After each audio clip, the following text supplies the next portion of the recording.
Price the lord. ಪ್ರೀತಿಯ ದೇವರ ಜನರೇ, ದೇವರ ವಾಕ್ಯವು ನಮಗೆ ಪ್ರತಿದಿನ ಮತ್ತು ಪ್ರತಿ ಕ್ಷಣವೂ ಕೂಡ ನಿರೀಕ್ಷೆಯಾಗಿದೆ.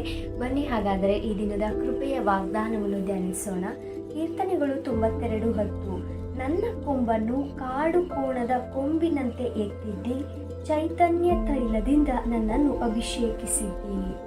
ಪ್ರಿಯ ದೇವ ಜನರೇ, ದೇವರ ವಾಕ್ಯವು ನಮ್ಮನ್ನು ಎಲ್ಲ ಸಮಯದಲ್ಲೂ ಮತ್ತು ಎಲ್ಲ ಪರಿಸ್ಥಿತಿಗಳಲ್ಲೂ ನಮ್ಮನ್ನು ಸಂತೈಸುವಂಥದ್ದಾಗಿದೆ.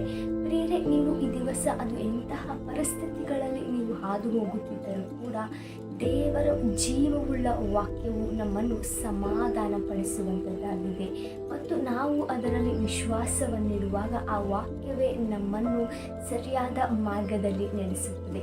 ಬೇರೆ ನಮ್ಮ ತಂದೆಯಾದ ದೇವರು ಯೇಸು ಕ್ರಿಸ್ತನ ಮೂಲಕ ನಮಗೆ ಜಯವನ್ನು ಕೊಟ್ಟಿದ್ದಾರೆ ಮತ್ತು ನಮ್ಮನ್ನು ಪವಿತ್ರಾತ್ಮನ ಮೂಲಕ ಅಭಿಷೇಕಿಸಿದ್ದಾರೆ. ನಿಮ್ಮಲ್ಲಿರುವ ಆ ಅಭಿಷೇಕವು ಲೋಕವನ್ನು ಜಯಿಸುವಂತಹ ಅಭಿಷೇಕವಾಗಿದೆ. God bless you.